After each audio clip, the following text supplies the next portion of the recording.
Good evening, everyone. Welcome to the June meeting of the Fairfax County Economic Development Authority Commission. I am Andrew Taherzadeh, Assistant Director of Communications here at the EDA.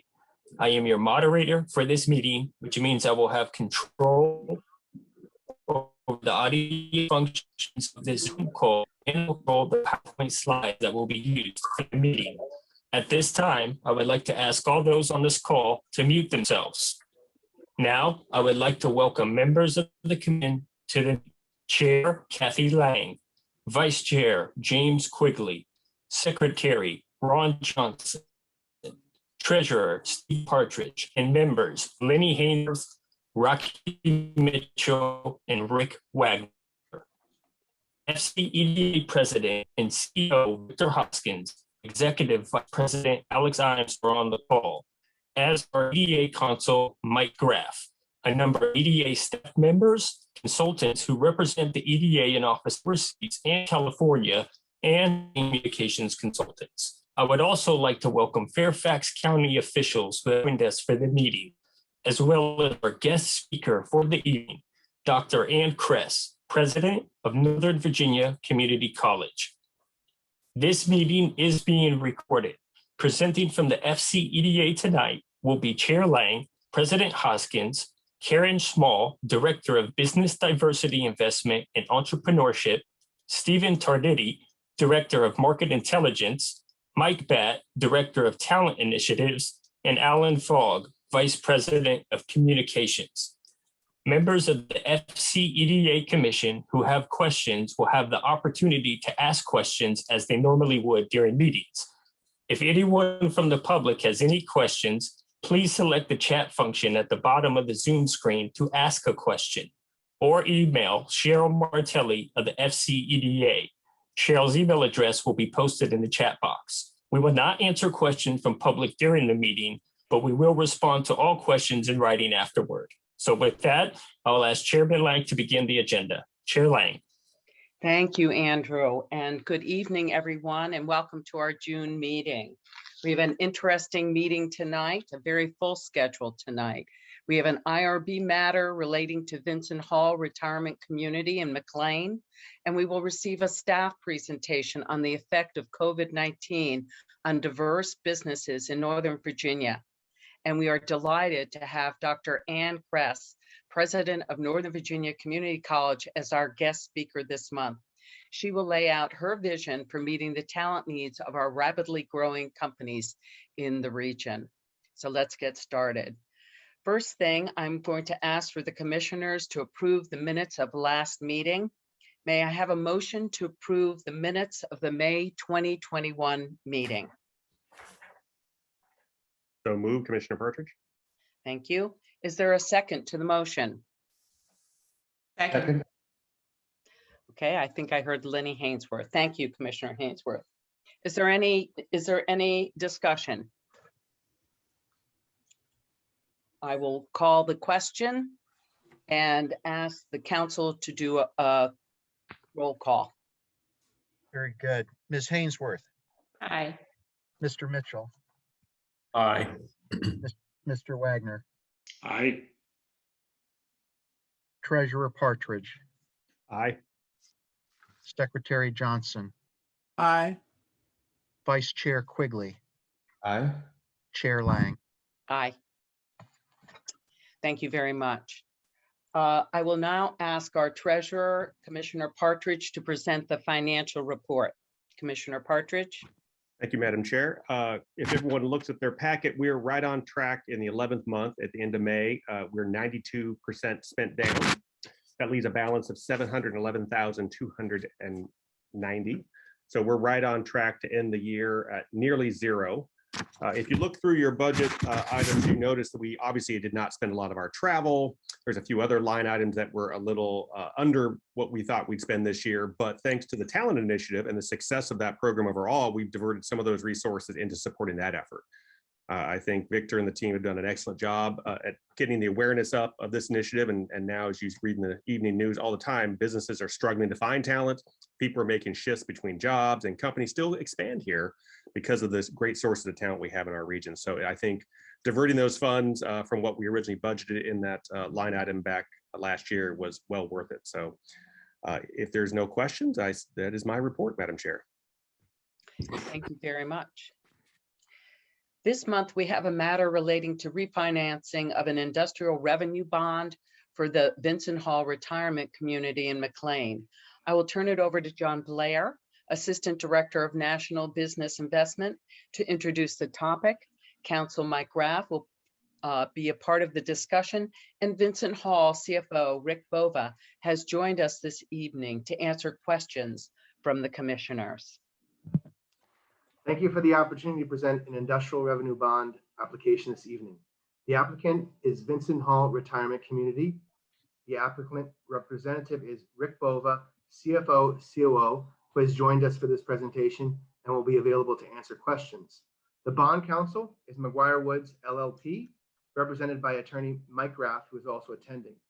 The amount of revenue bond financing sought is up to $75 million. The commission has received an application package in electronic form and in hard copy. For those attending from the public today, I will detail the contents of the application. Vincent Hall, LLC, the applicant, the owner and operator of the Vincent Hall Retirement Community in McLean, has submitted an application accompanying materials for consideration by the Fairfax County Economic Development Authority, FCEDA, pursuant to its revenue bond financing program. In addition to the completed FCEDA revenue bond program application form, including fiscal impact statement, the applicant has included 1, a resident information package, 2, its most recent annual report, 3, information concerning its COVID-19 response, 4, its diversity, equity, and inclusion charter, 5, 3 years audited financial statements, 6, a commitment letter from Truist Bank to purchase the below defined 2021 revenue bonds, 7, a proposed FCEDA approving resolution, and 8, forms of certain of the proposed revenue bond documents. The project location is 6251 Old Dominion Drive, McLean, Virginia, 22101. I will now detail the description of the project. The applicant has previously used FCEDA revenue bonds to finance improvements to the community in 1996, 2000, 2010, and 2013. The revenue bonds, which are subject of this application, the 2021 revenue bonds, are revenue refunding bonds, which are proposed to be used to refinance some or all of the FCEDA's prior 2013 revenue bonds for interest rate savings and on other advantageous terms. Truist Bank has agreed to purchase the 2021 revenue bonds, which will initially be issued on a taxable basis and are expected to convert to a tax-exempt rate of interest in 2023, when permitted under applicable federal tax law. The 2013 revenue bonds finance or refinance the following community improvements: the applicant's assisted living facility known as Arley Burke Pavilion, located at 1739 Kirby Road, McLean, Virginia, 22101. The applicant's independent living facility known as Vincent Hall, located at 6251 Old Dominion Drive, McLean, Virginia, 22101, as well as a parking garage at the Arley Burke Pavilion and a community building at Vincent Hall. In accordance with the FCEDA revenue bond policy, FCEDA will be paid an issuance fee of $187,500 at the closing of the transaction. Some of the community benefits described in the bond application include the following. The applicant supports a number of important charitable endeavors, including a resident assistance fund, wounded warrior transitional housing, and donations to and connections with many other area nonprofits. Pursuant to the confidential resident assistance fund, no resident is ever asked to leave the community if they've depleted all of their assets through no fault of their own. Several residents each year receive a total of several $100,000 of aggregate annual support under this program. As an outgrowth of its military heritage, Vincent Hall provides transition housing to wounded warriors, and they partner with Warrior Canine Connection, a nonprofit that helps injured or ill veterans train with their service dogs. Other community nonprofits and local government entities with whom Vincent Hall offers joint programming or to whom they have made donations include AARP, Alzheimer's Association, American Legion Post 18, Chesterbrook Elementary School, Cub Scout Troop 1127, Fairfax County Elections Board, Fairfax County Police and Firefighters, Girl Scouts of America, George Washington University, McLean Community Center, McLean High School, McLean Presbyterian Church, National Night Out, Rotary Club of McLean, and Share Food Bank. Diversity, equity, and inclusion, DEI, are important to Vincent Hall. The applicant has established a DEI committee comprised of board members, staff, and residents. The DEI committee has a mission statement and a charter. A copy of the DEI charter is included with the application materials. Vincent Hall uses inclusive recruitment and selection practices, mentoring and coaching, continuous learning, and diversity leadership and accountability as some of its tools to push DEI in the community. Among Vincent Hall residents, a significant contributor to the racial and ethnic diversity in the community is derived from the large number of former Foreign Service officers, spouses, and their families who live there. Among staff, Vincent Hall believes the following demographic information demonstrates its commitment to DEI. Approximately 73% of total staff are women, approximately 57% are Black, approximately 18% are Hispanic, approximately 12% are Asian, and approximately 12% are white. 7 of the 10 members of the senior leadership team are women, and 5 of those 10 are Black, Asian, or multiracial.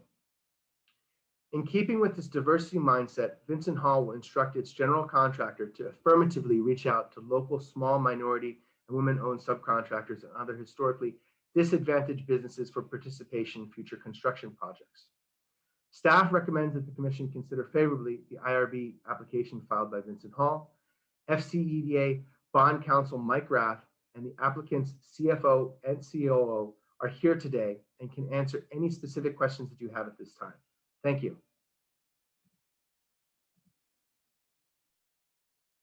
Thank you very much. Great report. Do we have any questions from the commissioners?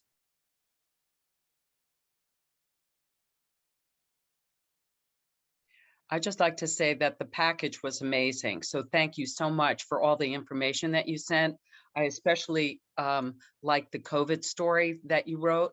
It was really touching to see what you and your team and your staff did to keep people, including your staff and all the residents, safe during this last year and almost a half now.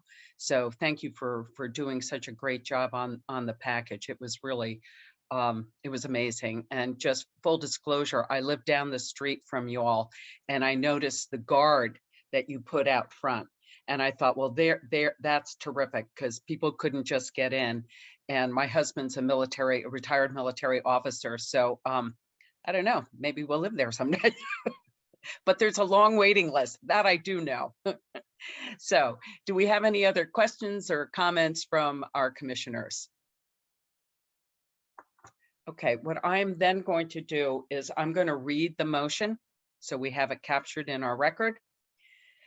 Is there a motion to adopt the resolution of the Fairfax County Economic Development Authority approving up to $75 million in revenue refunding bonds for the Vincent Hall Retirement Community to refinance on favorable terms certain prior revenue bonds previously issued to finance community improvements as presented? Do I have a motion to approve? Make a motion to approve. Thank you very much, Commissioner Quigley. Is there a second? I second, Madam Chair. Thank you, Commissioner Johnson. Is there any further discussion? Okay, I will call the question and ask council to please do roll call. Ms. Hainsworth, I will abstain. Mr. Mitchell, Yes. Mr. Wagner, Aye. Treasurer Partridge, Aye. Secretary Johnson, Aye. Vice Chair Quigley, Aye. Chair Lang. Aye. Thank you very much, and all the best to you, Rick, and your team. Thanks to all of y'all for your continued support, and we look forward to supporting the community, continuing to support the community. Thank you so much. Thank you. So in the fall, as you remember, we began a series of guest speakers to provide the commission and staff with various perspectives about a post-COVID-19 recovery, economic recovery. These thought leaders have and will continue to provide to us strategic vision for the future.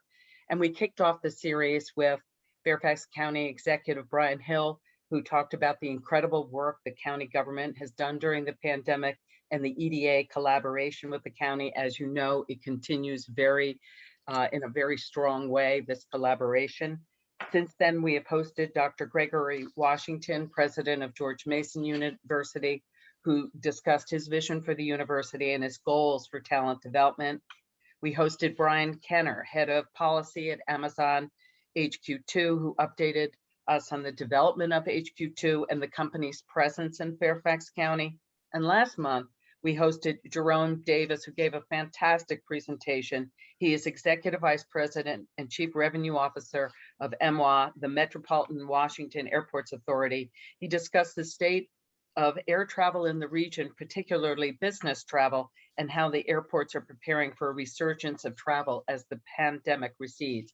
And just a side note, we're hoping to be able to visit the new terminal sometime in July. It looks phenomenal. So with that, I would like to ask Secretary Johnson if he would kindly introduce tonight's speaker. Well, thank you very much, Madam Chair Lang. And certainly it is really a great honor and a pleasure for me to present our guest speaker for this evening, an educator that certainly is well known and respected, not only in Northern Virginia, but throughout Virginia and in other places as well. She is the 6th president of Northern Virginia Community College, a role that she began in 2020. But beyond that, she has more than 25 years in higher education, having first served as a tenured faculty member in English. She then became the department chair, became associate vice president, provost, and currently and was president of community colleges in Florida, New York, and now in the Commonwealth of Virginia. In her current role as president, she focuses on assuring meaningful and equitable access to education and economic opportunity, connecting students to transformational high-quality programs, building innovative industry and community partnerships, and increasing philanthropic support for student success. As you well can imagine, she serves on many boards, including the board of the American Association of Community Colleges, and worked with some of their affiliates with the American Council of Education, the Association of Community College Trustees, and of course, but not least, Opportunity America. She is a board member of the Northern Virginia Technology Council and the Northern Virginia Chamber of Commerce. She is an immediate past director, trustee of the New York Port Authority and Canal Corporation, the State University of New York Research Foundation, the Upstate New York Regional Advisory Board of the New York Federal Reserve, and was co-chair of New York Governor Cuomo's Regional Economic Development Council. She is well educated, as you can appreciate. She earned 2 bachelor's degrees, one in finance and one in English, a master's degree in English, and a doctorate in higher education administration, all from the University of Florida. She has been honored by her alma mater, as well as Phi Theta Kappa, the New York State Senate, the Rochester YWCA, the American Association of University Women, the Rochester Women's Council, the Rochester Business Journal, and the Rochester Technology and Manufacturing Association, among many other distinguished positions. So please join me in giving a warm EDA welcome to our guest presenter tonight, the president of Northern Virginia Community College, the Honorable Dr. Ann Kress. Dr. Kress. Thank you. Thank you so much, Secretary Johnson. I'm sitting here thinking, who is this person? So, and I guess I would introduce myself to everyone on the authority and saying that I'm Ann Kress and I work for Steve Partridge. So, so I am delighted and honored to be with you here this evening to talk a little bit about NOVA and how we are looking to really help grow and continue that economic and equitable economic recovery post-pandemic. And I think someone is driving my slides. Is that correct? If not, I'm more than happy to share my own screen. There we go. All right. Hi, Ann. Yes, I'm controlling the slides. If you just want to say next, I'll move as you need to. Perfect. Thank you, Andrew. So I think all of you know Northern Virginia Community College, but I never want to take anything for granted. So we are a very large institution. We have more than 70,000 credit students. We have a bit more than 90,000 credit and non-credit students spread out across 6 campuses across all of our region. Our Fairfax campus I'm really at right now, which is the Annandale campus, and it is our largest campus. It still is our largest campus. It has been that way for quite some time, although I will say that our Loudoun campus is really sort of inching up on it. When we look across NOVA, what we see is that there is a NOVA campus, or in this situation that we're in right now, a virtual campus within easy access of all of the residents of our community, although you'll hear a little bit more about how we're trying to increase that access to an even greater extent. Next slide, please.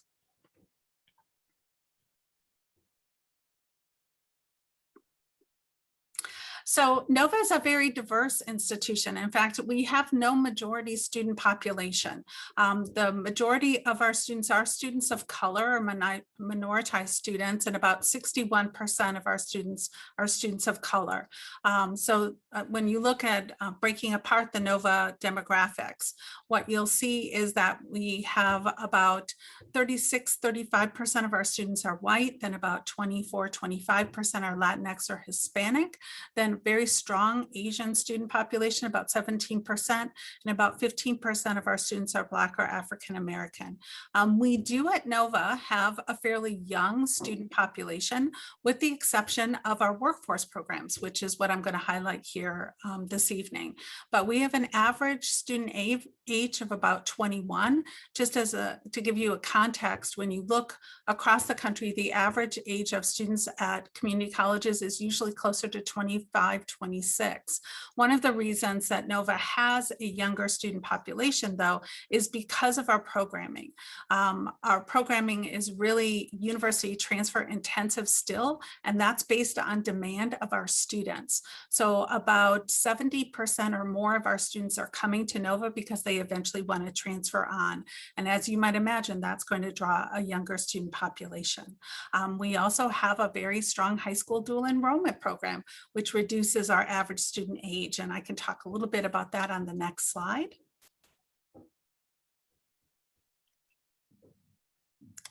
So we serve over 11,000 students in what we call dual enrollment.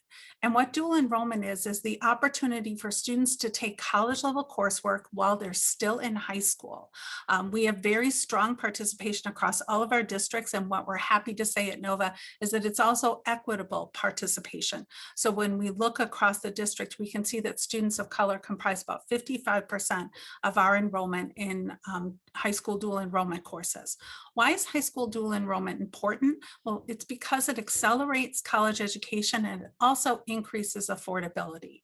So the average student in high school dual enrollment is taking 7 credit hours, and that's typically 2+ courses that will transfer on to NOVA or to any university, right? These are typically courses that are part of what in Virginia are called the passport. And those are courses that would then articulate over, to Mason, they would go to Tech, they would go to, VCU, they would go to Virginia State, Norfolk State. And so those courses, importantly, come free to students. So students are not paying anything for those college courses that they're taking while they're in high school. So on average, a student is going to receive receive a scholarship of more than $1,200. When you look across all of Northern Virginia, NOVA is providing basically $14 million worth of college education at no cost to students who are currently in high school. And that's an incredible advantage to them and to their families, right? It makes that college degree ever more reachable from families who might not otherwise have the financial means to participate not only in accelerated college education, but in college education, period. So essentially they're earning half a semester's worth of credits while they're still in high school. Next slide. And so then I mentioned our university transfer programs. Oops, next slide, please, Andrew.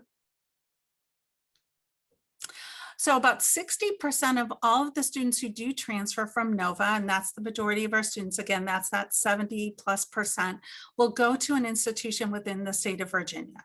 About 750 plus are the number of different four-year colleges that our students will go on to. So certainly they transfer within the Virginia area, they transfer within the DMV, but they go well beyond. In fact, Northern Virginia Community College is a national leader in the Jack Kent Cook Transfer Scholarship Program, which really does focus on students who are at the very top of their performance and provides them with scholarships of up to $50,000 a year to go to a highly selective institution. So our students are smart. That's a thought I would leave you with. And we do have about 40 plus guaranteed transfer arrangements with various universities. I'll talk a little bit about the one that we're best known for, but know that those articulation agreements are incredibly important to students because it means that their credits that they earned at NOVA will transfer over. So if you think about the pandemic, right? So let me put that frame over this right now. You think about how students might have been staying closer to home. They might have been coming to NOVA for those courses. They will transfer forward. We also saw a lot of students come back during the pandemic when their own schools went remote and they took courses at NOVA. Those credits will transfer on. That is incredibly important for students because you're talking, and their families, you're talking about time, you're talking about an investment of financial means, and then you're also talking really about that future, right? You want to know that the quality of the education that you've received here at NOVA is commensurate to the quality of those transfer institutions. These articulation agreements show that it is, right? Our English transfers as English. Our history transfers as history, doesn't transfer as an elective. Next slide, please, Andrew.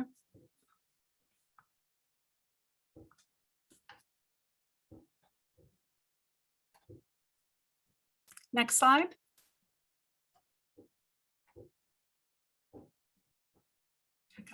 So our foremost transfer partner is George Mason University. You mentioned President Washington. In fact, we were just talking earlier today. We meet monthly just to make sure that our institutions are working hand in glove. It's so important to our region. It's so important to the future of the economy. Our predecessors got together and they created this new partnership called Advance. That would have been around 2015. And it really was looking at how we could make sure that students could transfer from NOVA over to Mason as easily as possible. It has been incredibly successful. It is a national model. It now has more than 100 programs in which students can transfer over. You can see some of the data in front of you. Most significantly, there is equity in that transfer agreement. So we can see that the number of students of color who are participating, first generation college students, Pell eligible students, reflects their representation here at NOVA. So it is a program that is about access and opportunity. This is especially important when we think about post-pandemic recovery, because again, some of the careers that are going to shape and reshape this region require something more than a two-year degree that requires a bachelor's degree and beyond. So we've got strong articulation with Mason that's right here. We're also building new articulations with programs that Virginia Tech is relocating to our region. And then of course, we've got all of our articulation agreements in front of us. So again, that acceleration, that affordability that students can find really coming out of the pandemic when a lot of families' financial futures have been upended is incredibly important, never more so than now. Next slide.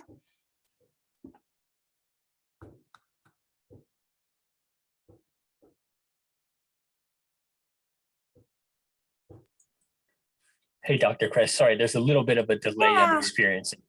That's okay. So I wanted to drill down a little bit on workforce then, because I know that's definitely important to this region. It's what's helped our region, especially in information technology, drive the economy of the state and keep everything going in a positive direction during the pandemic. So if you want to go to the next slide, Andrew. And as he's switching the slides, I'll talk a little bit about what you'll see on it. So I was asked, it was a great honor to be asked to co-chair the Virginia Community College System Strategic Task Force, really looking at the next strategic plan for the entire 23 college system. We looked at the issue of equity, especially in a post-pandemic world, and really decided that our overall goal in the next strategic plan would be to ensure equity in student outcomes. We knew that having that equitable participation in Virginia's future was so incredibly important to the Commonwealth, and we made that our centerpiece goal. But below that, there are 4 supporting goals, one of which is about the future of work. So Andrew, I don't know if the slide's not changing. The other option would be if you want to just give me, there we go, the ability to share my screen. I'm happy to drive my own slides, no worries. So Opportunity 2027 is the Virginia Community College Strategic Plan. And you can see that below that overarching goal, there is a real focus on providing all students with the knowledge, skills, credentials, and degrees that are going to enable them to thrive in the dynamic and emerging 21st century industries that we see all around us, right? That true future of work that Commissioner Partridge is so fluent in, and to the great benefit of NOVA. Next slide. So when you look at that future of work, a lot of it is around automation, which is all around IT, right? So NOVA has long been a nation-leading institution when it comes to these industry partnerships. We're a very demand-driven organization. So when an industry says, this is the workforce that we need, we're there to provide it. So partners that you can see in front of you, partners like Alarm.com, Northrop Grumman, Microsoft, Micron, certainly the data center coalition, right? This region is the world's epicenter for data centers. That's a growing field. And then AWS. NOVA was really the pioneer in creating apprenticeship programs with AWS that helped more and more individuals find their pathway into IT careers. And in fact, we are the #1 producer at NOVA of IT associate degrees. So why is that particularly important right now? Well, when you look at the post-pandemic economy, you see that a number of the industries have already moved to automation, whether it's ordering your meal off an iPad or checking yourself in at a hotel. So industries that used to employ great numbers of people, some of those jobs are simply not going to come back. We want to provide individuals who were in those positions before the opportunity to find a new home in the new economy. And most of them will be able to do that within IT at every single level. That's really one of the things that NOVA is known for, is thinking through IT from the certificate level, whether it's non-credit or credit, all the way to the 2-year degree, and then on to transfer with great partners like Mason and Tech. Next slide.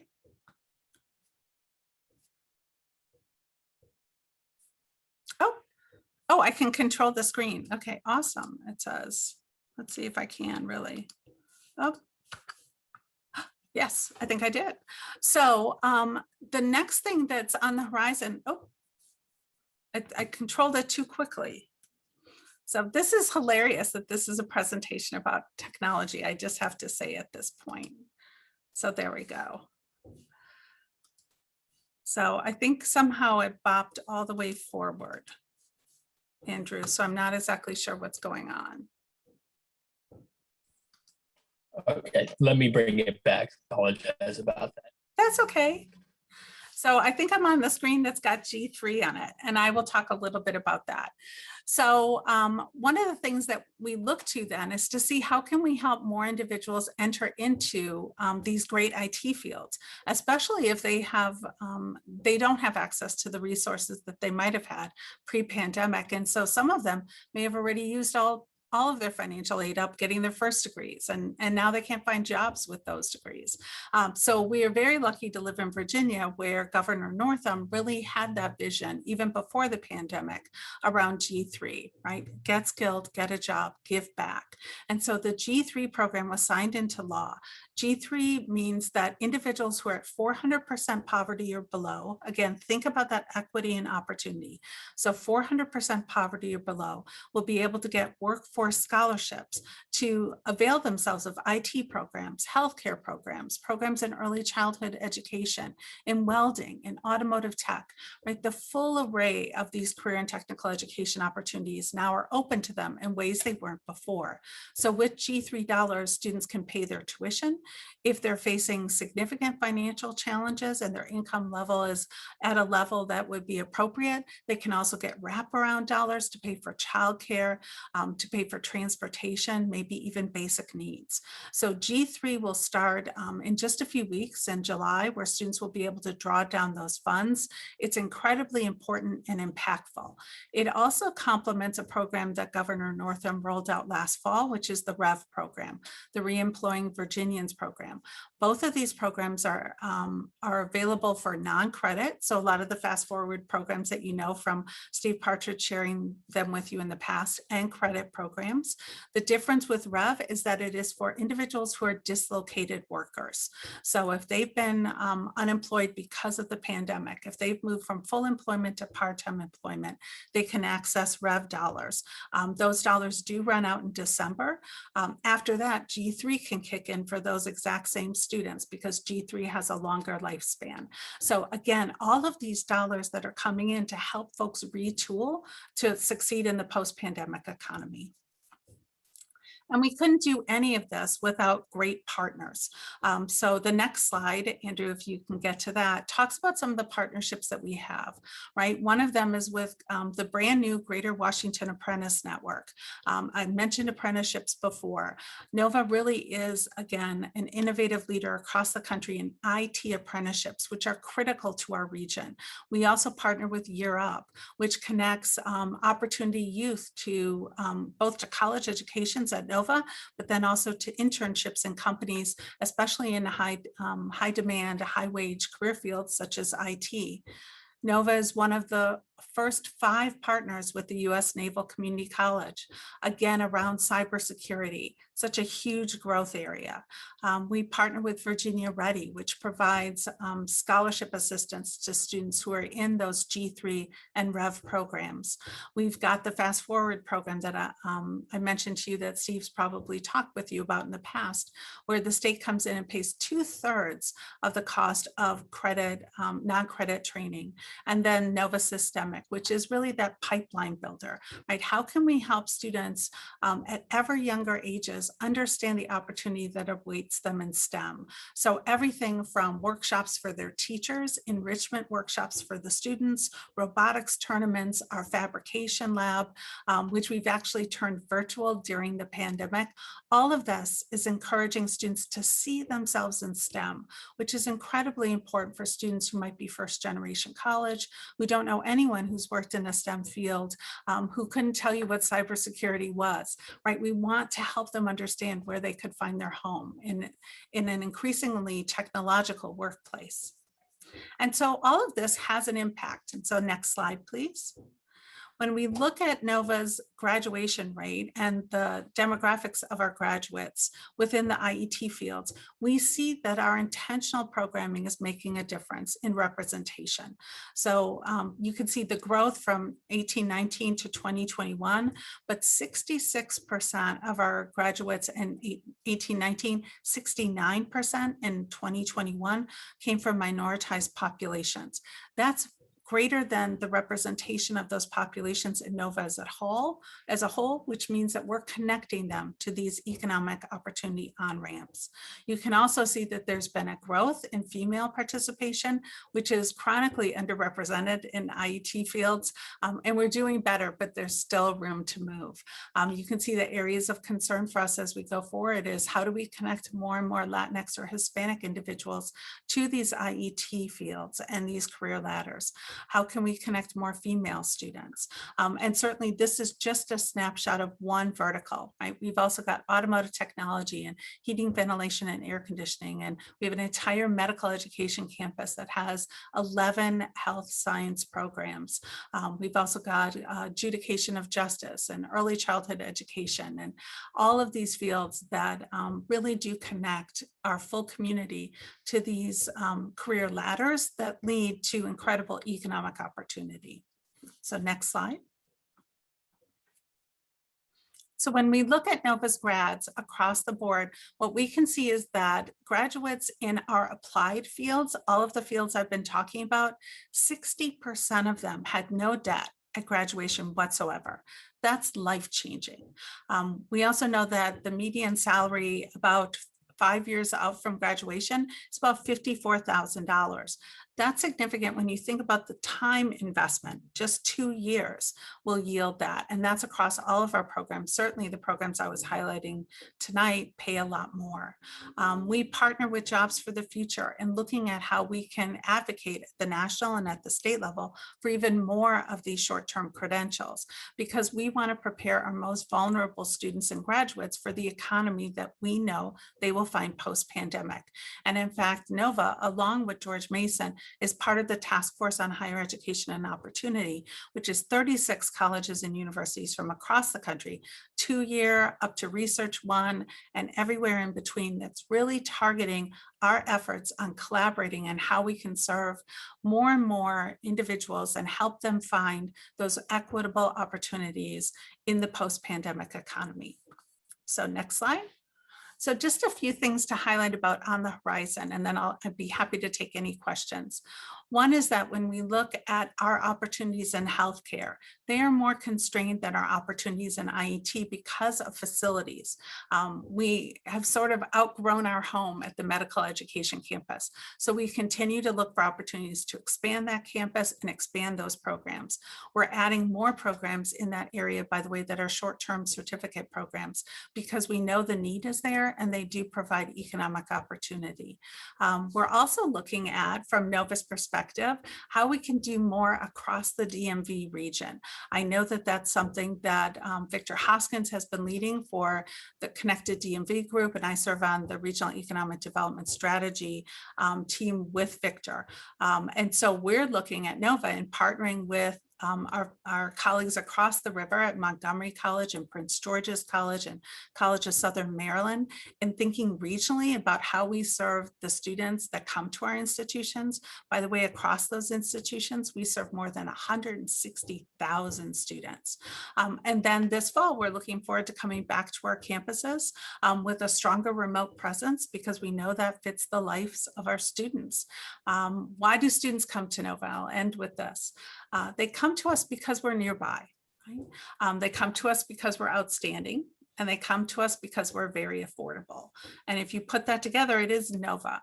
And all that we offer has never been more important than it is post-pandemic. Our partnership with business and industry, our partnership with community organizations, our partnerships with local school districts, and certainly our partnerships with the organizations such as yours. So I'm delighted to be here this evening and happy to answer any questions. Well, thank you so much, President Kress, for just a innovative, creative, transformative, and encouraging presentation for us tonight. I'm sure that my colleagues will have some questions later, but I would like to say thank you for the great work that you do at the university and what you do to support not only Fairfax County, but the entire region and indeed the entire state, the Commonwealth of Virginia. So thank you so much for your great work. I was wondering though, if you're thinking about ways that the university could work with organizations like EDA, what do you think is the #1 thing that we could do to help you achieve the great goals of the university there?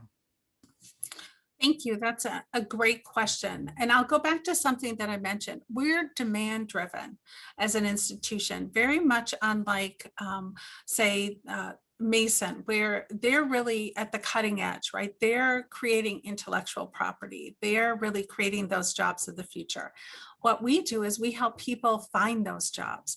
And so a partnership with EDA, and certainly I've done it throughout my entire career, is really what you're already doing, which is helping us understand what industries are here today that we can serve, but what industries are just on the horizon.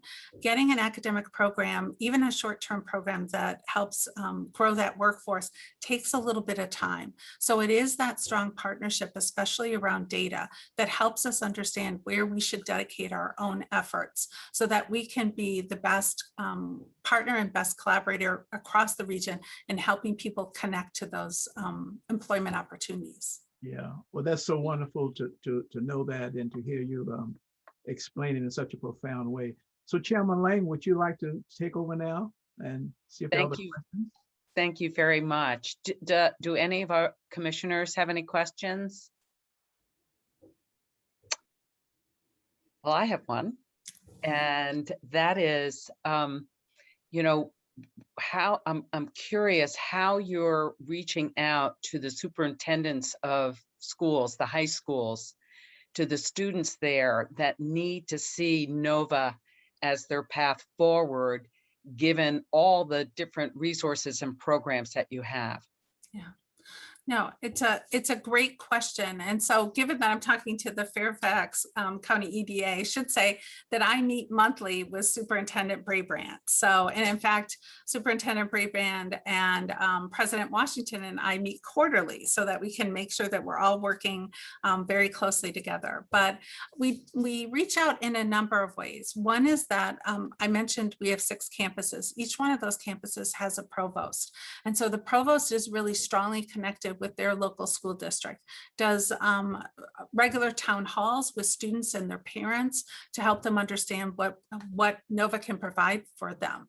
We also have a whole cadre of high school outreach individuals who go into the high schools, at least virtually now, they had been going in person, to connect with the high schools so that students again would understand the opportunity that was here. And that also then, if we're leveraging our high school dual enrollment, you can see how many students are already essentially NOVA students before they even come over to NOVA. I'll mention one program. Last summer, we ran the Summer Jumpstart program where we provided 2 free college classes online to graduating seniors. We're doing the same thing this summer, and we've seen an incredible retention rate of those students coming into NOVA after their participation, both in dual enrollment and then in Jumpstart. So again, it always comes down to communication, communication, communication. And nothing beats having conversations, right? Getting that ability for students and their parents to talk to the provost, to talk to the deans. I've been part of those Zooms as well, so that folks know that they can reach out and we're here for them. This is Rocky Mitchell. You spoke a lot about the wonderful STEM efforts that NOVA is making. I'm curious as to whether or not you have enrollment by race or ethnicity for the STEM program at NOVA. Yes, we definitely do. I'm sure that Commissioner Partridge can follow up with you by program. As I shared the demographics for the IET program, students of color in our IET programs are actually overrepresented compared to their representation in NOVA as a whole. There are some programs where I wouldn't be able to say that. For example, programs in the trades, heating, ventilation, and air conditioning, and automotive tech. So we continue to do outreach around those programs. And then it varies by the health sciences program in our medical education campus. But it is something that we look at on a regular basis and then think about recruitment efforts so that we can make sure that there is full representation in all of our STEM disciplines. Thank you. Are there any other questions? Thank you, Dr. Kress, so much for coming this evening and sharing your vision and with an equity lens. There's so much demand for talent, and to be able to create the talent that will help our companies grow and thrive is just a great economic driver for our region. So thank you so much for being with us tonight. We look forward to continuing the dialogue. Thank you. It was an honor. Okay, we're going to move on to our next agenda item. In an effort to understand the impact of COVID-19 on minority-owned businesses, researchers within the NOVA EDA collaborated with the Community Foundation for Northern Virginia and the Northern Virginia Regional Commission to develop a report that will be released on June 23rd. The FCEDA's Director of Market Intelligence, Stephen Tarditi, will give us some history and insights into the report. Karen Schmaw, our Director of Diversity, Business Investment and Entrepreneurship, will provide information on the upcoming report release event and some of the related work her group has performed during the pandemic to assist the minority-owned business community. So Karen and Stephen, the floor is yours. Thank you very much. Good evening, commissioners, and thank you for giving me the opportunity to talk to you all about an important collaborative effort the NOVA EDA researchers have been working on for the past half year. This past fall, we were approached by Eileen Ellsworth from Community Foundation for Northern Virginia about available data regarding the impact of COVID-19 on minority-owned businesses in Northern Virginia. What we discovered internally is that the data needed to determine these impacts on minority-owned businesses, like changes in establishments and industry sector concentration, lags at the local level. The more detail that you needed, the more dated the information. So where you may have national data that continually updates figures, the regional or county level data comes later. In fact, we needed to rely on 2012 data to determine industry concentrations amongst minority-owned businesses at a county or regional level. In addition to that, another challenge that we uncovered is the data field to fill out for race or ethnicity is many times optional and begs the question for some of these reports that come out, do you have the full picture?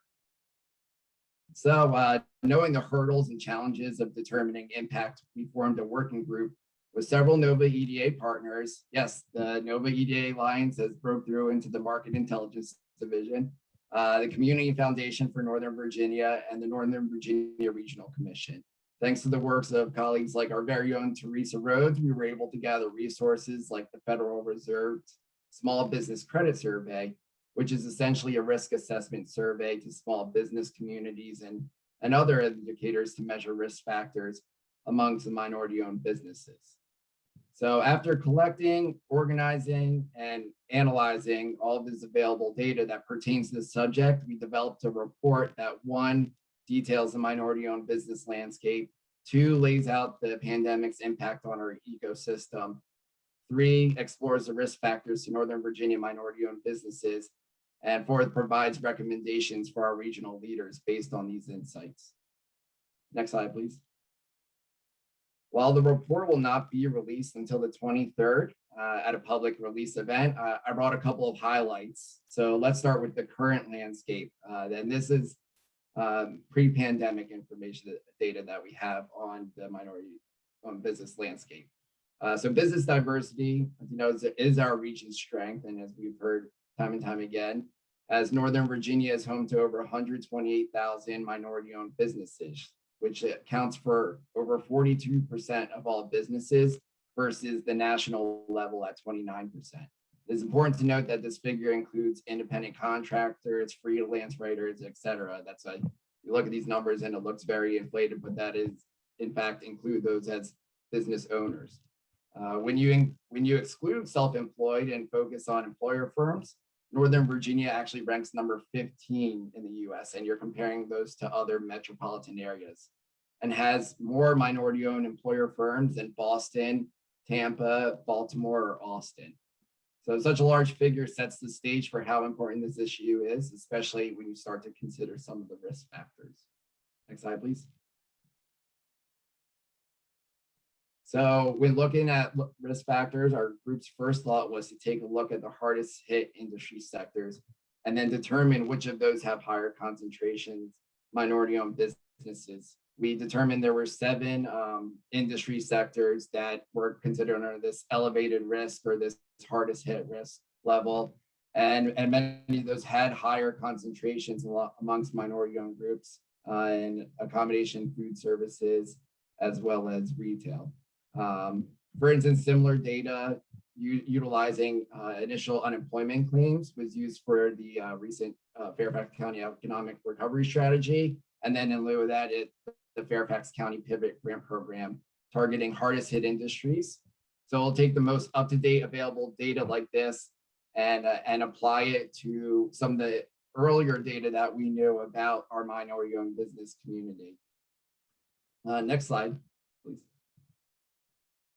So as I mentioned before, our working group in partnership with Community Foundation and Northern Virginia Regional Commission will be holding a public report release event where we will take a deeper dive into the actual report and hear from various regional leaders, including our very own Kara Small. So that's why I gave you a little bit of an appetizer for the event, but I'd like to extend the invitation to the commission for this event next Wednesday between 8:30 and 10:30. And regardless of if you can attend or not, I'll be circulating the report when published. So everyone will have a copy of that. And now I'm going to pass over the mic to Karen, and she'll talk a little bit more about the upcoming event and her team's involvement over the past year in this issue. Thank you, Stephen. Good evening, Chairman Lang, members of the Commission, and President Hoskins. Thank you for the opportunity to contribute to this presentation. As Stephen mentioned, the results of the research will be shared at the June 23rd Build Back, Dream Forward event. The keynote speaker is Melissa Bradley, who is regarded as an expert in the minority access to capital space. She's an adjunct professor at Georgetown University. She is the founder of a venture called 1863 and the co-founder of Eureka, which is a business accelerator for minority-owned businesses. I will be participating in the fireside chat portion of the program along with colleagues from Arlington, Prince William, and Alexandria. The session will focus on each jurisdiction's efforts to support minority-owned businesses and a broader, more elevated discussion on how organizations are in the process of developing capacity to lead collaboratively and work cross-sector, given the pace of change and the increasing complexity of the landscape.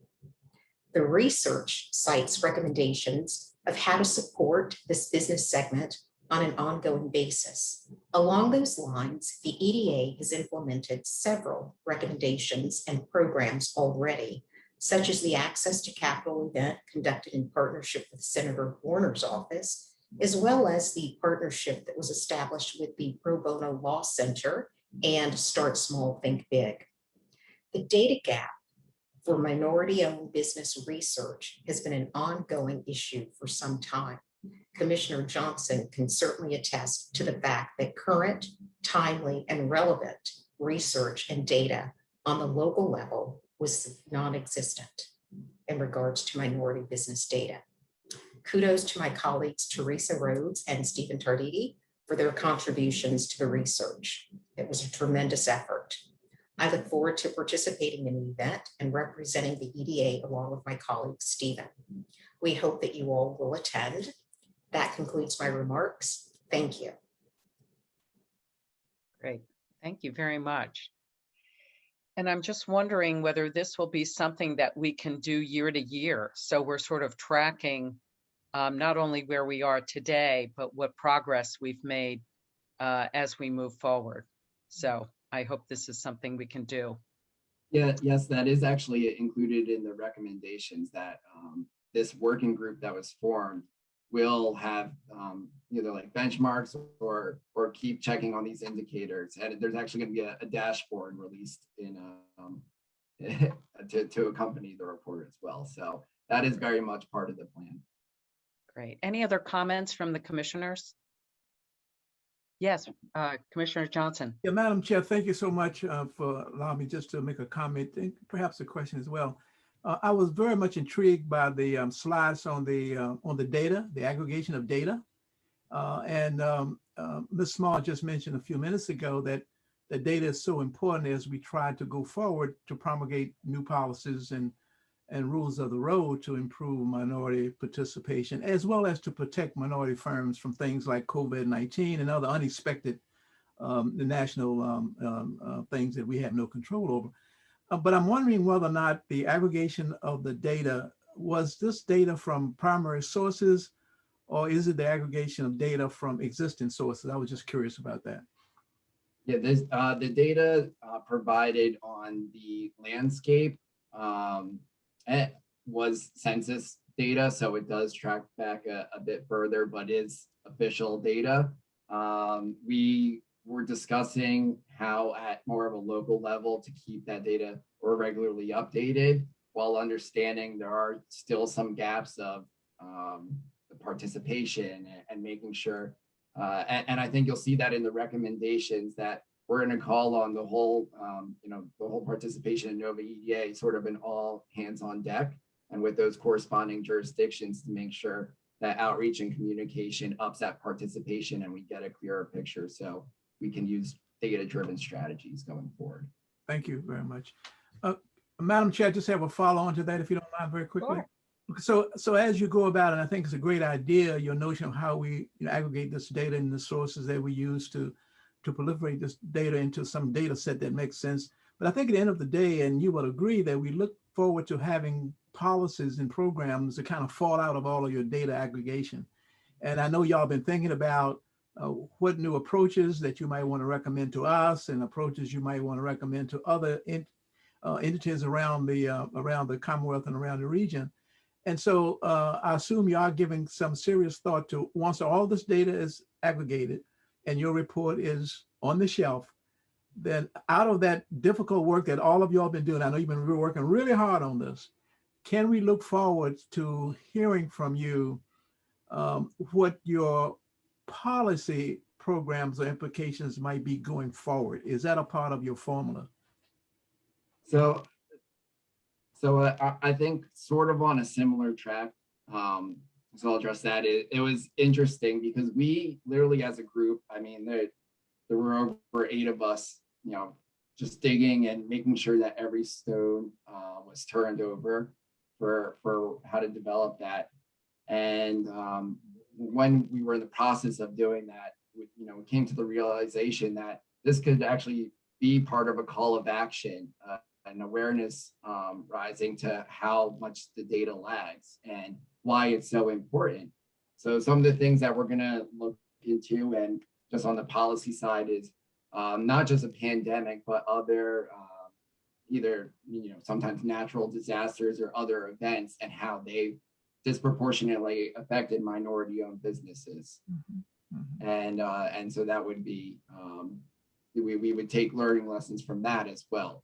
And that and also from the policy side, we have the economic recovery strategy that was completed on the county level. So we have a couple of resources that we go to, and we mentioned there, just as sort of learning lessons and also building awareness for the data lag. So I would think that universities and your community colleges, the industries, governments would have a tremendous interest in your findings. And so congratulations on your great work. Thank you. Thank you, Madam Chair. We actually heard that the majority of participants for this event, we have over 100, come from the private sector. So we're very excited to bring that awareness. Great. That's good to know. Thank you, Madam Chair. Thank you. And just to build off that, Commissioner Johnson, the chamber has Nova Chamber has a very active policy group. And so this data would be very important for them to know as they create their policy platform for the upcoming year. So we need to make those connections. I have a question, yes, if I may, and that is around the ever-changing, I'll say, set of expectations and requirements for corporations relative to supplier diversity. So as this data is being developed and we take leadership roles in helping to shape the environment for small businesses, what's the strategy for how this feeds into our overall communication about Fairfax being the great place for businesses, because we can help really with that emerging kind of focus around supplier diversity and D&I in general? Yeah, so what I'll say, Commissioner Hainsworth and Karen, if you have anything to add for your perspective, we have a list about 9 different recommendations. a lot of them call on us as a working group to sort of put out that bat signal, and it's more about the showing the pitfalls in some of the data collection that was going forward, and even developing surveys internally and regionally.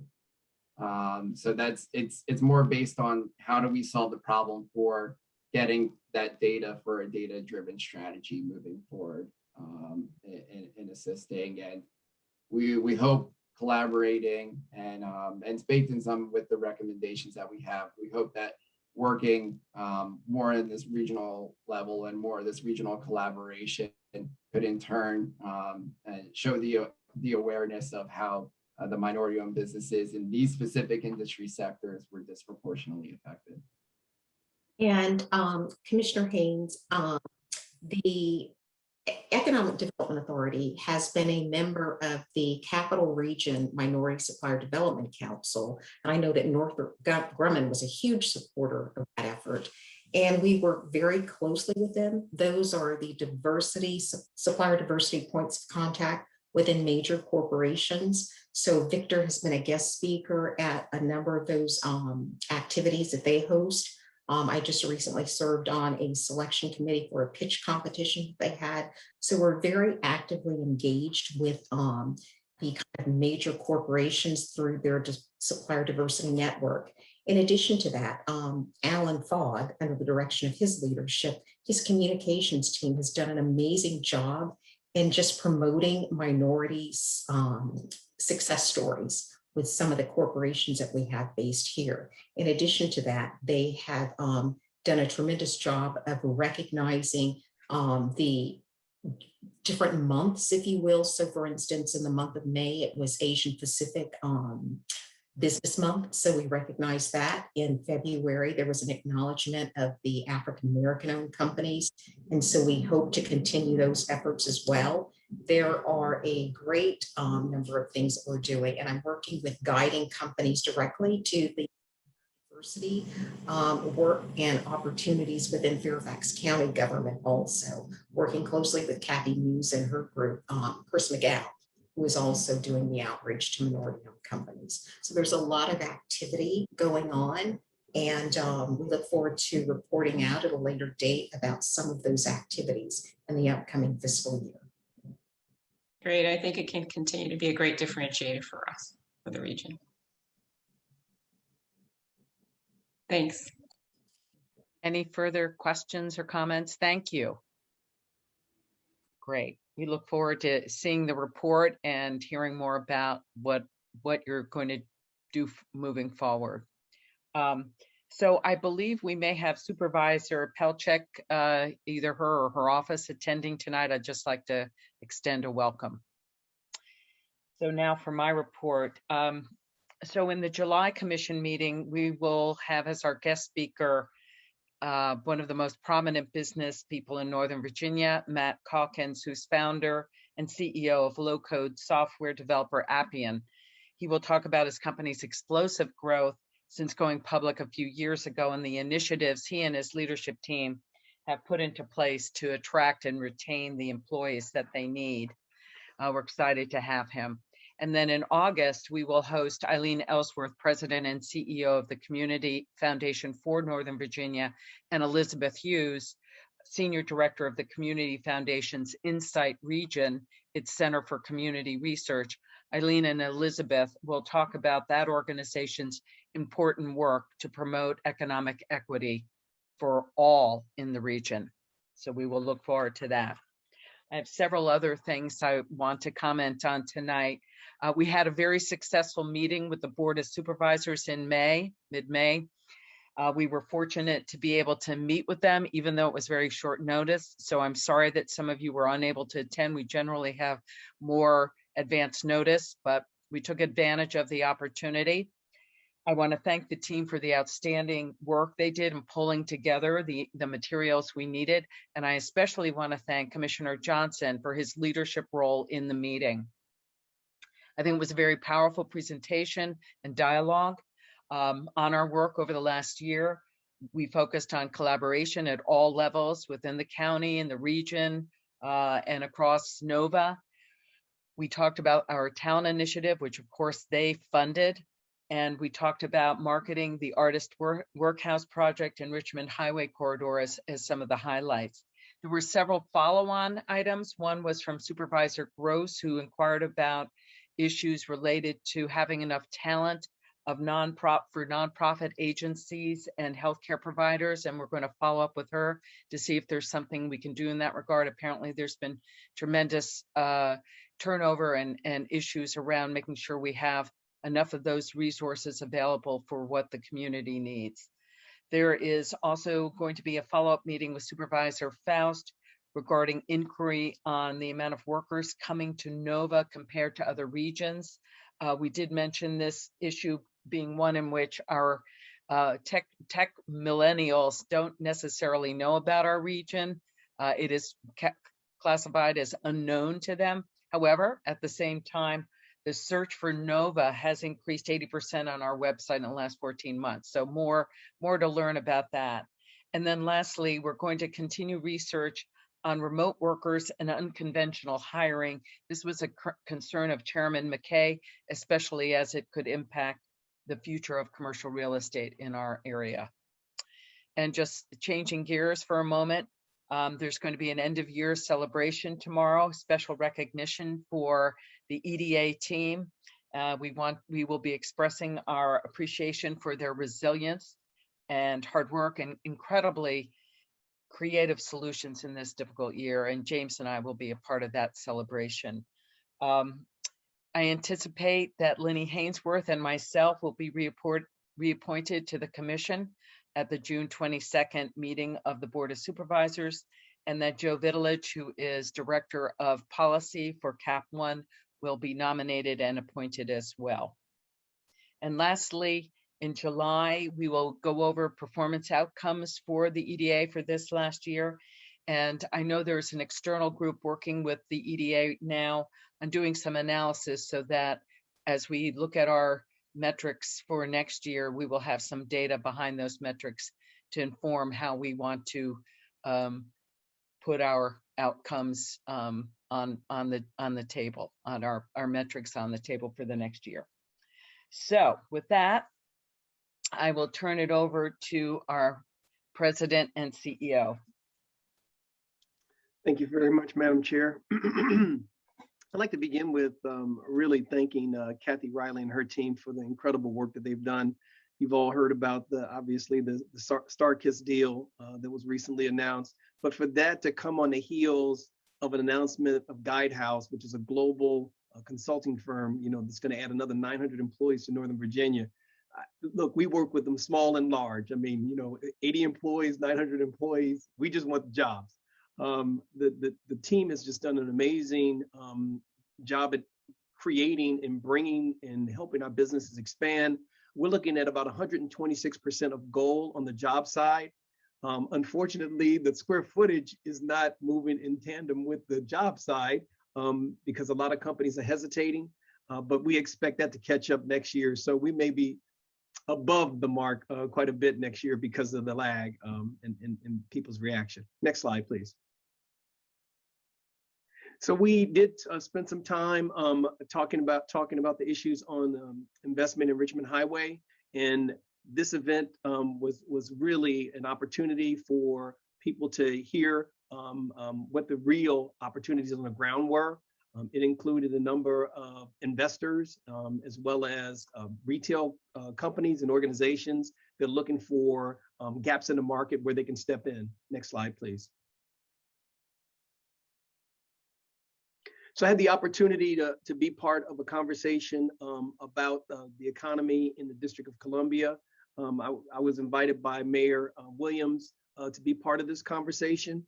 And the reason that he asked me to come is to talk a little bit about our strategy in Northern Virginia, not our strategy Fairfax County, but in Northern Virginia. He sees that as a way of really helping the whole region rise.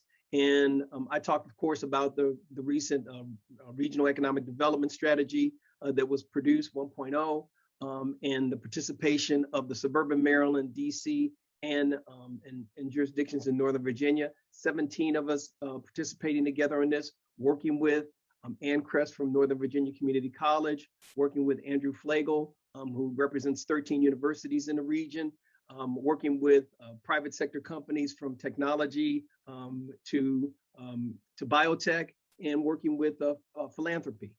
It's a very large, diverse group. Going forward, we're trying to figure out how we can not just focus on the ideas, but actually the implementation strategy. That's what the next 6 months is going to be spent on. Next slide, please. I also had the opportunity to speak on a Brookings panel. There were about 1,500 in attendance on this from around the world. I was really focusing on some of the impacts of the pandemic. They asked me to be on as an expert in the area of how a lot of technology companies are adjusting their real estate strategy. And I've made a couple of really focused remarks because it was a quick panel. All these things are done in 1 hour now, and when they do the research first, they have the researcher talk. So it was really a condensed panel. But a couple of things that I highlighted was the fact that companies are making decisions depending on how large they are. Companies like Microsoft are going ahead and making decisions because they're looking long term. A lot of smaller companies, 50,000 square feet and below, are pausing, delaying, and trying to see where the market's going to go first, and also how they're going to handle their staff. So it's a real differentiation in the market. And the other thing that we've seen is that people have attitudes about going back to work has changed dramatically in relationship to the fact that the vaccination rates have gotten so high. Next slide, please. I also had an opportunity to have a one-on-one with Supervisor Walkinshaw to talk about our organization. We had not had a chance to really talk in detail about some of the things that we do. This is as part of the Leadership Fairfax program, which we sponsored. That was quite fun. Next slide, please. And of course, I continue my role as a trustee of Connected DMV, which is working with the entire Maryland, DC, Northern Virginia region. And this is actually the platform that we've used to create the Regional Economic Development Strategy. Next slide, please. And I had an opportunity to be invited to serve on the Racism and Economic Development Committee of the International Economic Development Council. This organization is the largest in the world of its type, and minorities are underrepresented in the industry. And it's something that they want to address directly. They asked myself and a few others from around the country to be part of this. And I'm excited about the first ideas that have been put on the table. Some of them are going to be very difficult to implement, but you know what? If it wasn't an opportunity, it wouldn't be hard. Next slide, please. And I had an opportunity to be part of a panel. This was a group of engineers primarily, and they were interested in the overall development in Northern Virginia, specifically the Silver Line. They were really actually interested in all the development we have in the pipeline on the Silver Line, which is about 60, 70 million square feet of the development right now. Of course, they wanted to know, what was the next announcement, and who are we talking to? Well, we didn't tell them that, but we did talk about industries, and we continue to get a lot of interest from the West Coast, and we continue to get quite a bit of interest from the New York area. Next slide, please. And I, as part of the Northern Virginia Regional Commission, myself and 3 other economic development directors had an opportunity to talk about the NOVA EDA, how we work together, how that collaboration has been such an important part of what we've done. As a matter of fact, the minority report that was just impact of COVID-19 on the minority businesses really has been part of that. Next slide, please. And I had an opportunity while I was on vacation to do a presentation to the Boule. Some of you may be familiar with this organization, some may not. It's an African-American organization of African-American businessmen. It's been around, it's the oldest in the country. They wanted to hear a little bit about Fairfax, obviously, but also about Northern Virginia and the impact on minority businesses and the kinds of things that Fairfax County in particular was doing to help minority businesses. I talked about the RISE program. I hinted at the Pivot program, which was recently announced. By the way, the RISE program was $52 million in direct grants to these companies to help them survive. And now the Pivot program, $25 million to help people survive. Next slide, please.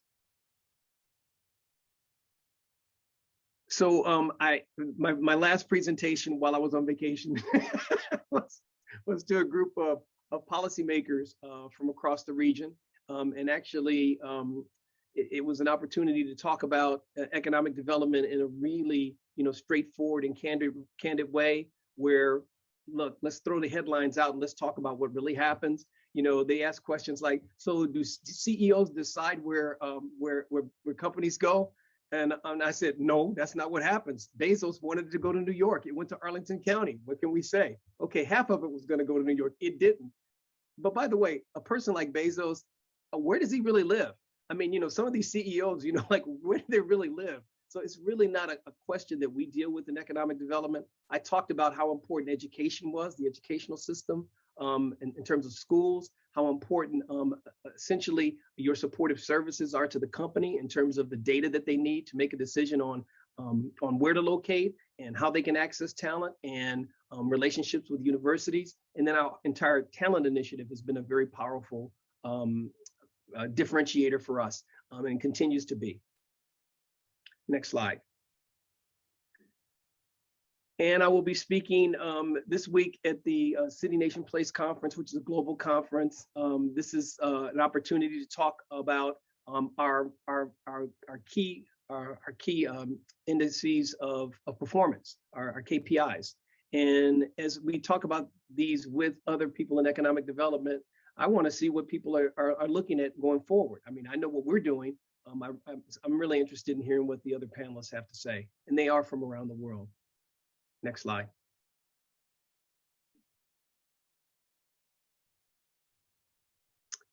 And I'll also be speaking at the Regional Community Partnership Forum, talking a little bit about what's been happening with what COVID has done in terms of our overall economy and how we're approaching regional collaboration. Next slide. And I will continue to work on the connected DMV work, and this is actually focused on the 1.0. The mayor of the District of Columbia, the governor of the state of Maryland, and the governor of the state of Virginia all gave us an acknowledgement of how important they thought the Regional Economic Development Strategy 1.0 was, and encouraged us to move forward with the 2.0.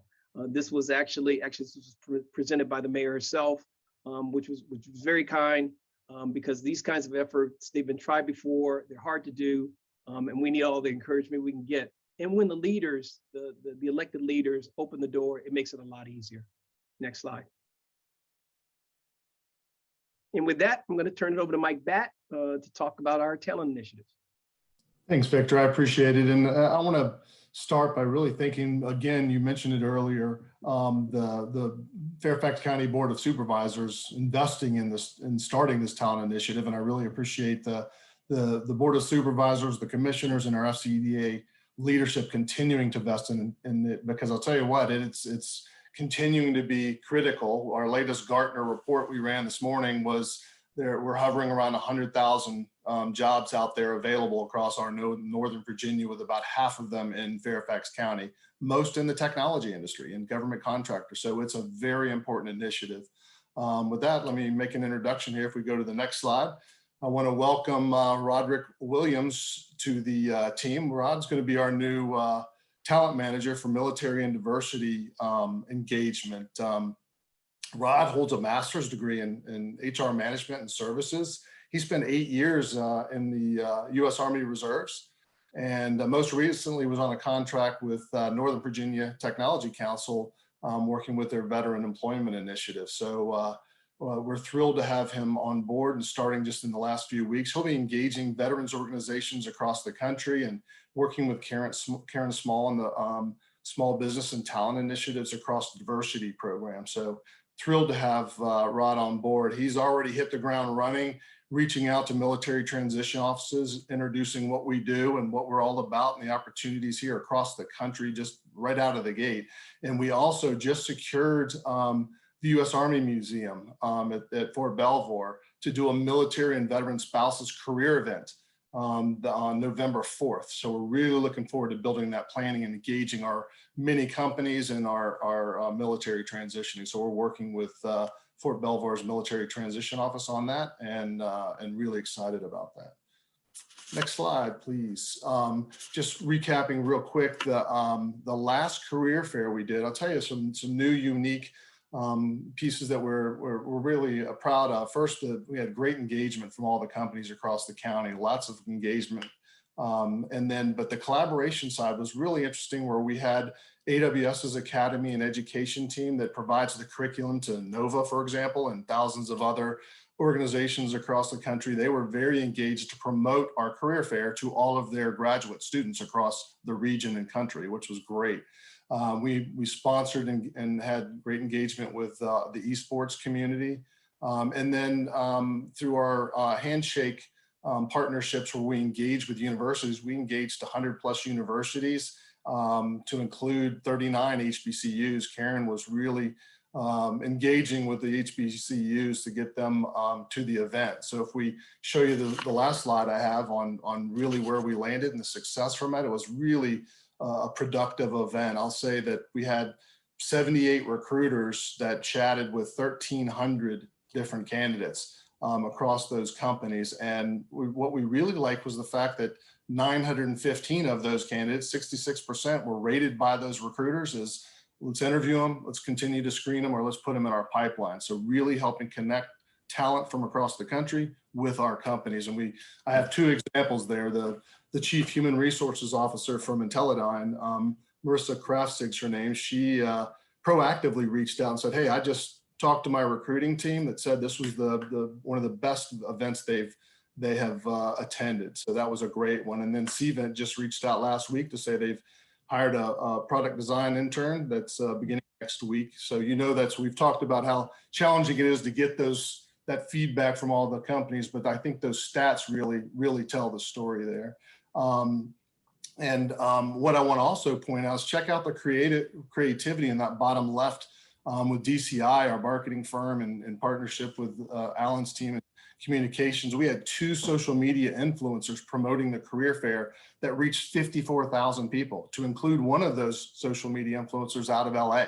So really, we're going aggressively towards engaging, communities around the country. And what that led to, another thing on top of this great career fair, we hit a record last month on workinnorthernvirginia.com with 64,000 hits last month, really driving talent to that site and to our company. So stay tuned next month for those final stats and what we're doing with the career fairs and reaching our talent site, and plus a full calendar of programs that we're working on for FY22. So thank you. I'll turn it back to you from there, Victor. Yeah, well, we had an amazing, listen, I hadn't even heard that step. Mike held that one back on me. See, that's not right, Mike. You were enjoying vacation. Oh, on vacation. Okay. No, that's so exciting because, our first month, April of last year, we were at like 2,000, to get to over 60,000, man, that's amazing. And that means there's a lot of attractive activity going on.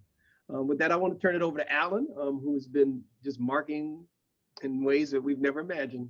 Go ahead, Alan. Well, thank you, Victor.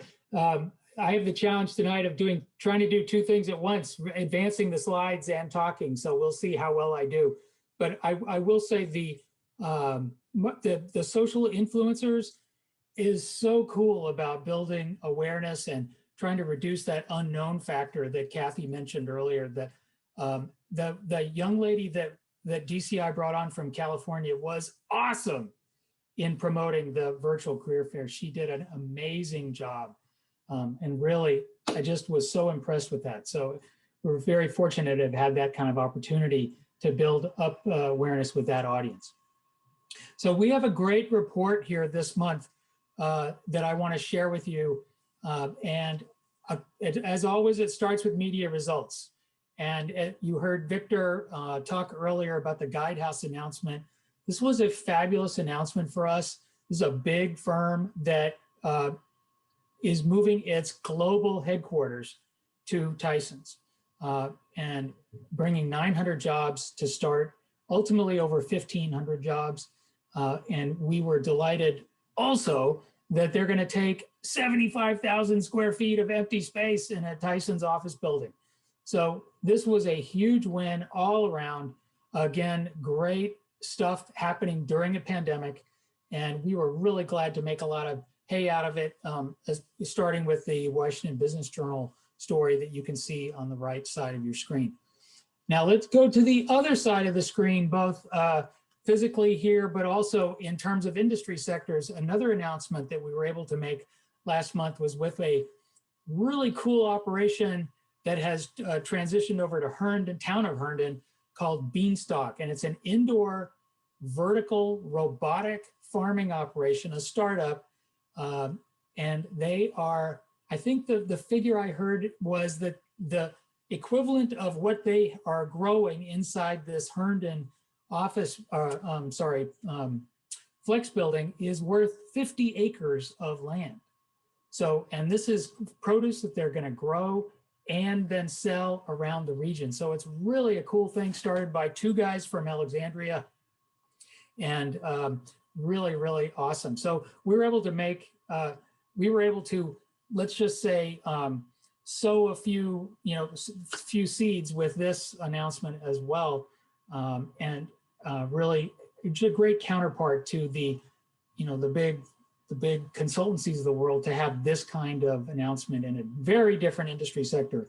Although I will say it was very different in one way because of the agricultural aspect, but it was very, very Fairfax County because it's all about innovation and emerging technologies, and we're glad to be able to promote that. But it wasn't just about media results, those kinds of media results, announcements. We're also able to make nice headway last month in terms of thought leadership. DCI found an opportunity for Victor to contribute a column in Security Magazine, which is very focused on every aspect of security, but especially cyber. And what we were able to do here was talk about what we in Northern Virginia are doing to reduce the cybersecurity talent gap through our talent initiative, especially through very targeted virtual career fairs. The cool thing about this was we got this op-ed piece in, and then of course the magazine sent it out on its social media platforms, and then another outlet called CyberWire picked it up as well. So we made a real nice bit of headway in terms of with talking with cybersecurity talent, but also cybersecurity executives. This was great. Also in the thought leadership realm, we had an opportunity, thanks to DCI, to get a quote in a Forbes.com story about how new graduates are finding jobs. Well, guess how they're finding jobs? One way they're finding through virtual career fairs, which is what we're doing. And so to get Victor in a quote in a Forbes story about talent and showing what we're doing regionally in Northern Virginia was a total home run. And of course, then Forbes pushed it out, and then another outlet called College Insider also pushed it out socially. So this was a great thing on a number of levels and really cool. And I will just say, we talked about DCI already, but this is just a great indication of the kind of inroads they have with national media. And it's one of the things they really bring to the equation here with us. So how did we do in May? Well, by golly, we had $5.3 million of earned media value, one of our best months ever. We had close to 300 million impressions, and you see the number of placements through the stories that we had and some other things that happened last month. It was really a great month. Overall, we've had more than 1,000 placements now, 2 billion, yes with a B, impressions. And look at that earned media value, 46.4 million, which if you take our 1 million, roughly 1 million in marketing communications budget, that's a ROI of 46 to 1. So, we got that great announcement last month with StarKist. So can we hit 50 million in earned media value? That's what I'm shooting for to report back to you next month. So as they say on television, but wait, there's more. We also had some paid media opportunities that we're able to take advantage of here at the end of the fiscal year. One of whom is with TechCrunch, which is a very popular tech-focused media outlet, as you might expect, especially with millennials. And here we were able to place a piece that talked about what we're calling ourselves the most livable tech hub. We have jobs, we have great employers, and we have great places to live. And so we were able to contrast what's happening in Northern Virginia with some other places around the country. And this was a really nice get for us to have, thanks to additional budget flexibility here at the end of the fiscal year. This piece will run until June 30th. Finally, I want to highlight a couple of comments from the CEO of Guidehouse, the previously discussed announcement. Here, the Scott McIntyre, CEO, had a couple of nice range of things to say. One, of course, our highly skilled workforce, which we talk about a lot, and of course, our business-friendly climate, starting at the top with the state of Virginia and all the way down to the county, which we've been for decades. But he also took pains to note the hard work of our office and other Virginia officials to come to this decision to locate their global headquarters in Tysons. So, really, this is a testament to my colleague, Kathy Riley, and her work with Guidehouse. It's the kind of customer service attitude that she brings to the job every single day and that all of us strive to do at the EDA. And it was so great to have this called out by the CEO, because this is a kind of comment that other CEOs will notice. And you know what, we'll pick up more headquarters locations, prospects again as we move on. And this is going to help. So that's my story for marketing communications for the month. And I'm going to turn it back over to Victor now. I just want to say that I'm going to echo what Alan just said about the customer service aspect. Whether you're working on diverse businesses, or you're working on the talent initiative, or you're working on operations within our organization, one of the things that I've emphasized with everyone, and they've taken it to heart, is customer service. Don't say no. Find out what they need and figure out how to get it. Yeah, we don't do everything, but we do have people at the county. We have people in other jurisdictions that can help, and we try to bring that help. And we feel like in the long run that pays off for us. We're problem solvers. We don't push problems to people. We take the problems on and figure them out. And I couldn't be more proud of the national and the international team. They are just brilliant in terms of the way they work with the clients. And the clients don't like them, they love them. Listen, they love Karen, they love Jan, they love David, they love these guys. Kathy, they love them. And that pays off in terms of how we're working in the talent initiative. One of the reasons that Mike Batts walked into 170 different organizations and has 170 relationships with HR people in a year is because of all the equity that was built by the business investment team over the years. Now, Mike knows how to reap that equity. That's important. And he knows what to do with it once he gets it. But they really built it. And that's from your guidance. That's from your governance. So with that, I'll turn it back over to Chairman Lang. Thank you. Thank you very much. I mean, what keeps going through my mind, you are working on all cylinders. And it's amazing to see. And Victor, I really wanted you to take a vacation, and obviously you did not adhere to my advice, but we need you to get some rest too. So, huh? I said, I actually rested. Okay, just checking. Great presentations tonight. Really great to hear from Dr. Kress. A lot of exciting information from all of you. I love the research project, the impact research project that we're going to see revealed over the next week or so. And of course, media is very exciting, in the talent initiative, amazing. So with that, if any commissioners have any final comments, Otherwise, I will ask for a motion to close the meeting. Any final comments?